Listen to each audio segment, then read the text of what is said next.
Hi everyone, my name is Shalhevet, and this is Gefet, a joint project of Hadran and Yeshivat Drisha. Through the sugya that we'll be looking at today, right, a sugya about a machloket between Admon and Chachamim on Daf Kuf Lamed of Bava Batra, we'll really get a window into klali pesikah, into how poskim think about poskening halacha out of sugyot. What are the rules and principles through which they decide halacha, especially when there are machlokot within sugyot or when sugyot seem to contradict each other. But we'll be looking at that via a conversation, right, a machloket between Admon and Chachamim with regard to inheritance that shows up in our Mishnah. So the beginning of the Mishnah refers to a normal case where a father leaves behind plenty of inheritance, right? What happens to his male children versus what happens to his female children. So Misha Meitlinyach Banim Ubanot, Bizman Shahanachasim Merubim, Habanim Yershuv Habanot Yizon. So a man leaves behind plenty of money, right? His male children are going to inherit, and his female children are going to be supported by the estate, right? They'll get demei mizonot. They'll get paid out by the estate enough for them to live on, and the extra money, right, gets distributed evenly among among the male children as Yerusha. Right, so that's maybe the normal case or the ideal case. But what happens if nechasim muatim? What happens if there isn't enough money to support all of the children, both the male children and the female children? So Tanakama says, habanot yizonu v'habanim yishalu al haptachim. In a case like that, who gets priority? The female children get priority. They get paid out enough to support them by the estate, and the male children, yishalu al haptachim, right? What they're going to have to live off of charity.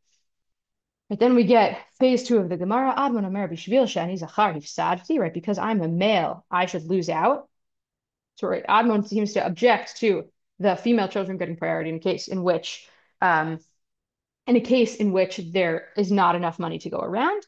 And at the end, Amar Rabban Gamliel, so a later Tana, Rabban Gamliel comes along and says, רואה אני את דברי Admon. Admon's opinion seems to make more sense, right? So what do we have in the Mishnah thus far? We have the normal case, and then in the the less ideal case, the case of Nechasim Watim, we have three stages, right? There's the position of Tanakama, that the female children get priority. There's Admon's position, which is that the female children should not get priority. It seems that Admon is cholek on Tanakama. Bishvil shani zachar nifsadti, and we get Rabban Gamliel, who is coming in support of Admon's position. Now, how do we look at a machloket like this? How should we poskin? So Tosfot points us toward a sugya in Ketubot, in which there's a similar machloket between Admon and Chachamim, and says that what we get from, and shows us that what we get from that sugya in Ketubot is a klal pesikah, a principle of pesikah, that tells us how to poskin in a machloket like this. So Ketubot, says Tosfot, Amar kol makom she'amar Rabban Gamliel ro'eh ani et divrei Admon halacha k'moteh. Or we get a line in the Gemara that says in every place where Rabban Gamliel says, where Rabban Gamliel pushes us towards Admon's position, the halacha is like him. In those cases, we should poskin like Admon. And Mikol sugya mashma da halacha ka Admon. Right from that sugya in Ketubot, it really seems like the halacha should follow Admon. Now let's head over to that sugya in Ketubot and just see exactly what's going on there. It's a case not about inheritance, but a sort of similar on some level case in that we see conflict between parents and children who have to pay for their parents' mistakes on some level. So we get hapusek ma'ut lachatano upashato et haregel. So the case that we're talking about is a case in which a father of a young woman is commits to paying a large nedunya or a large dowry to her chatan, to her groom. So the woman is in arusa, the woman is engaged halachically. Kiddushin has already happened, which means that if she wants to get out of this marriage, she'll already need to get. The father has committed to pay a certain amount of money into that marriage, but now is refusing to make good on that commitment, meaning that he is refusing to pay the nedunya that he promised. And the husband is refusing to marry this woman up until the point comes at which until that money shows up. So what happens in a case like that, according to the Mishnah, according to Tanakama, Tishev Achiel bin Roshat, the woman just has to kind of sit and wait around, right? On the one hand, her husband is refusing to marry her. On the other hand, right, she is halachically married on some level, so it's not like she can go and marry somebody else. And she just has to wait until her father either commits to pay the money or until the husband decides to have some kind of mercy on her. But if she loses out, and she just has to sit around until getting old as an old maid. Admon Omer יכולה היא שתאמר אילו אני פסקתי לעצמי אשב עד שילבין ראשי. עכשיו שאבא פסק עליי, מה אני יכולה לעשות? Oknos optor. So Admon says, this isn't fair. right? This young woman can say, if I had made this commitment to pay this dowry, and now I wasn't making good on my commitment, sure, then maybe I should lose out. But it's my father's fault. So you, the husband, must either commit to marry me or commit to giving me a get. Right? She can make that claim, and Beit Din has to litiachis to that claim. Right? She has a way of either getting married or getting out of the marriage. And there too, Rabban Gamliel says, רואה אני את דברי Admon. Right there, Rabban Gamliel says Admon's position seems to be the one that makes sense. Right, so just to look at the machlokot as they play out in these two different sugyot. So the shita of Chachamim in our sugya in Bava Batra, right? If a father left behind only a little bit of property, the sons have to live in poverty. And in the sugya in Ketubot, right, an Arusa's father won't stand by his commitment to the groom, has to just wait around indefinitely.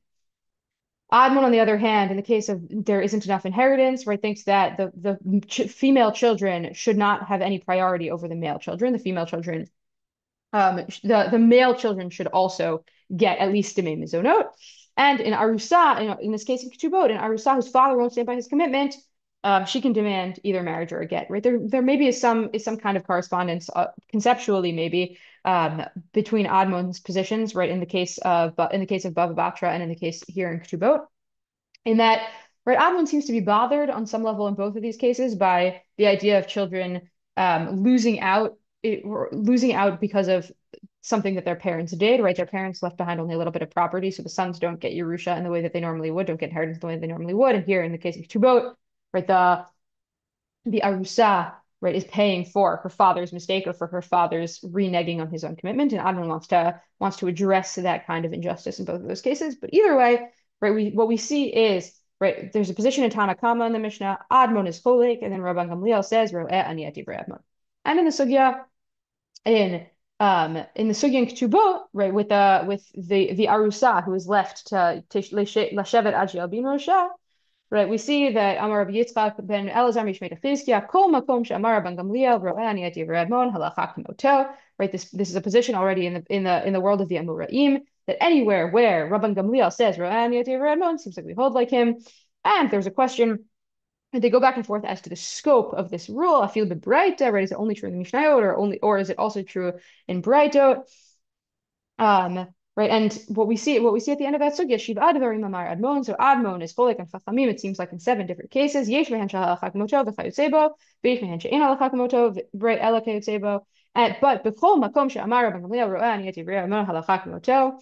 And then, right, in the other cases, we don't hold like him. So what we see from the entire sugya, the words of different Amoraim, that this position, this principle, this klal pesikah, the kol makom shebo Rabban Gamliel amar ro'eh ani et divrei Admon halacha k'moto, seems like a solid rule, right? That's what, according to Masechet Ketubot, when Rashbag and Rabban Gamliel says we hold like Admon, it seems like we do. So if I were to just look at this sugya in Ketubot, I have this klal, and now I were to return to the sugya in Bava Batra, I would say, okay, machloka between Admon and Chachamim. Rabban Gamliel says ro'eh ani et divrei Admon, seems like I should hold like Admon.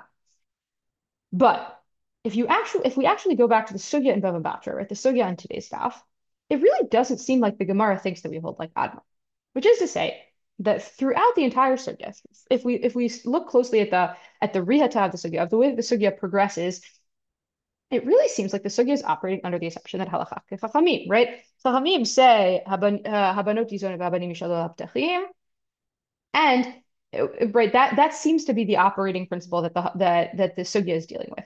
And Tosfot picks up on that, and Tosfot says, okay, in general, we know that Rabban Shimon ben Gamliel says ro'eh ani et divrei Admon, seems like we hold like him, but b'tema dehacha bigmara kula shmata kirabanan to Admon udeloki hilchata, right? It seems like if our entire sugya is a liba derabanan, our entire sugya seems to be going according to the position of Chachamim, and not like the principle in Masechet Ketubot, right? We see in our sugya that Amar Rabbi Yossi Amar Rabbi Yochanan Yitomim Shekadmu Machir ben Chasim Uatim, right?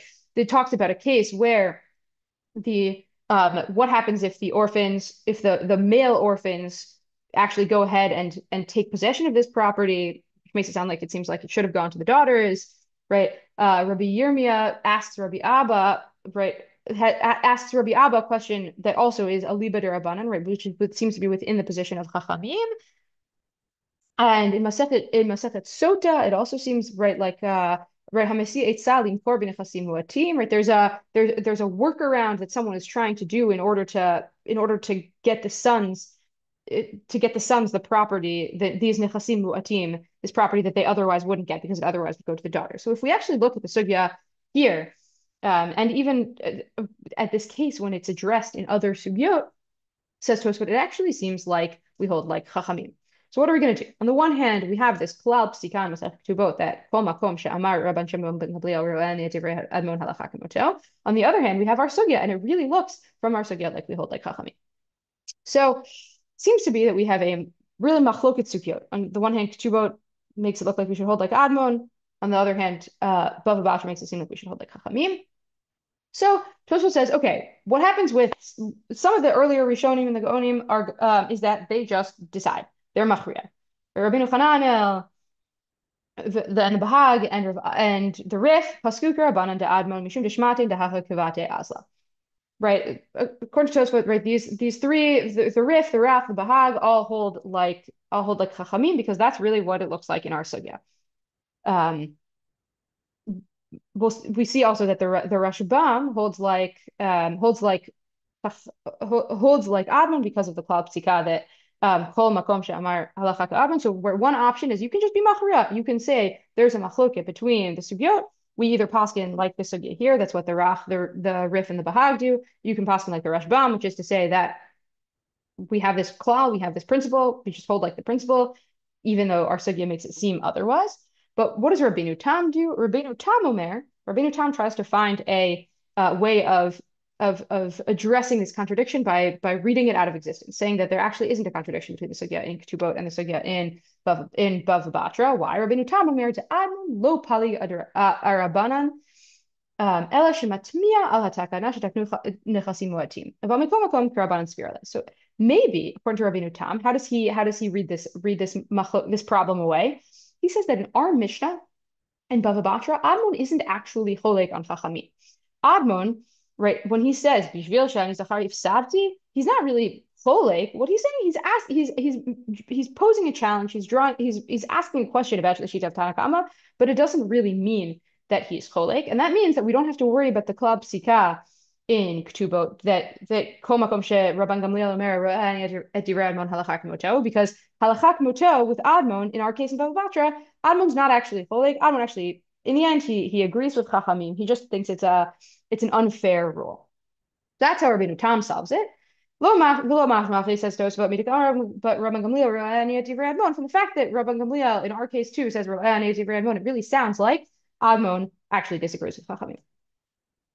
So, right, what we have in the Rashbam, right, the Rashbam in our sugya says, right, Hachi hilchatak Admon, right, we have to hold like Admon, even though the sugya doesn't make it seem like it in Bava Batra, because we know in Ketubot, kol makom she'amar Rabban Gamliel ro'eh et divrei Admon halacha k'moto. So the Rashbam is machriya on Admon's side because he prioritizes the rule over what it sounds like in our sugya. And the Rif, Rabbeinu Hananel, and the Bahag, on the other hand, right, as we saw in Tosfot, think that we hold like Chachamim because they prioritize the way that our sugya, the particular rihata, the particular right, the progression and the pshat in our sugya over this principle in Ketubot, which maybe isn't relevant here. Whereas Rabbeinu Tam, right, comes up with a new kimta in order to resolve or to remove the contradiction, because right, he says we can say always halacha Admon if Rabban Gamliel says ro'eh divrei Admon, but here halacha Admon, it doesn't actually require contradicting Chachamim because here Admon doesn't actually really disagree with Chachamim. What we're going to see a couple of other poskim who bring in a couple of other shikulim, a couple of other influencing factors that might shape the way that they're thinking about how to poskin in this case. So there's Rabbi Natrunai Gaon. So he also holds like Chachamim, but he adds another reason, right? Ein halacha ka'admon, ve'ein anu osim ma'aseh chada deyachid, right? Deyachid v'rabim halacha k'rabim, ve'od rabbanan amorai paski k'tana kama, dematnikin dak'amar rayati v'rabbi yirmiyah kamei rabbi yavau v'cholei. So he points to at the end of what we saw him say just now. He points the same way Tosfot does to the Riyat HaVasugya, but what he also says in the beginning is that yachid v'rabim halacha k'rabim, right? In general, Admon is cholei k'tana kama. It really seems like Chachamim, right, who and including all of these Amorim in the sugya, right, seem to hold like not like Admon but like Tanakama. So, right, not only do we hold like Chachamim because the sugya seems to say so, but also because we have this general principle that halakha rabim. Right, then we have the Ritva, who also wants us to hold like Chachamim, but adds his way of addressing the question of what do we do about this about this klal pesikah that we have in the Masechet Ketubot.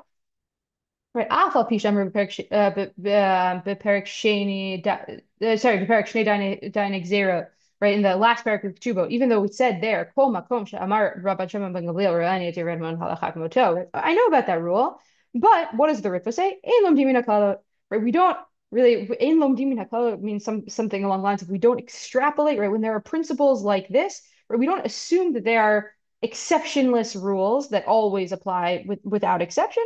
Every rule has an exception, right? Even rules that really sound like they're supposed to be airtight rules, we don't necessarily treat them that way, and every rule has an exception. Generally, we hold like Admon when Rabban Gamliel says so, but not always. And this sugya is a good example of a sugya where we can see clearly from the sugya that that rule does not apply because the sugya seems to be a liba de chachamim. So that's the Ritva. And then we have Rabbi Yitzchak of Karkosa, who adds a different lens into why it is that we might hold like Chachamim over Admon here, right? He adds a kind of logical svara explanation, right? Right?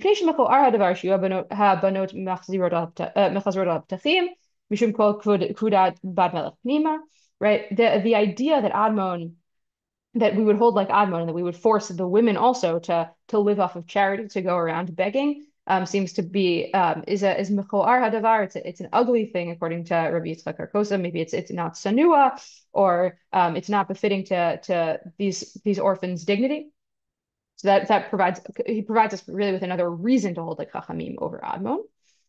And then we get the Meiri, who I'm not going to read him entirely inside, but the Meiri who says it's true that we hold like Chachamim, but he leaves open one place in which we actually do end up holding like Admon, in which the men and the women will evenly split mizonot, and that's the case of metaltalin, right? A father can leave behind property for his children to inherit. He can leave behind either landed property, karka, or movable property, metaltalin, and according to the Meiri, we hold like Chachamim, like Tanakama, in a case of karka, when he leaves behind karka, but there isn't enough to support everyone. The women get first mizonot, and then after and force the men are forced to live off of charity. But if they leave behind metaltalin, the Meiri says because the takana of mizonot for metaltalin is later anyway, there we actually do hold more like Admon and we distribute it evenly. So the Meiri holds like Chachamim, but narrows the ruling to land rather than to karka, rather than to movable property in metaltalin.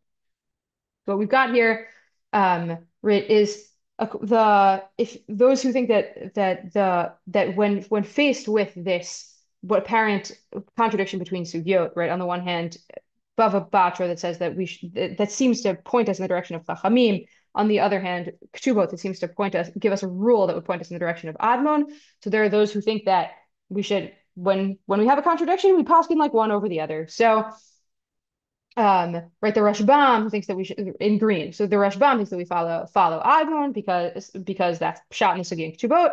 The Rif and Rabbeinu Chananel want us to hold like the Riyah to have the sugya, and paskin like Chachamim. Rabbi Natronai Hagaon also paskins, but also partially on because of Yachid Rabim Halachak Rabim. And then we have right these different ways of kind of massaging or trying to minimize the contradiction between the two sugyot.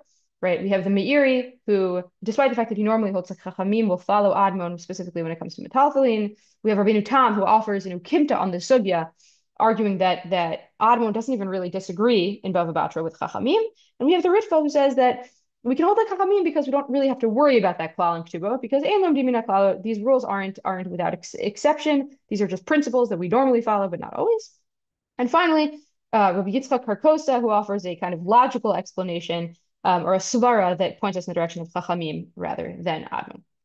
So we've seen today are how these poskim address and deal with the question of how to poskin when faced with sugyot that seem to contradict each other. What's the value of how the sugya sound, how our sugya sounds in our case, right? The sugya makes it sound like we should hold like chachamim versus what's the value of these broader klali pesikah that emerge from the rest of Shas, like kol makom she'amar bunch of halacha Admon halacha moto, and how do we negotiate what happens when it seems like those kinds of principles will ultimately contradict each other.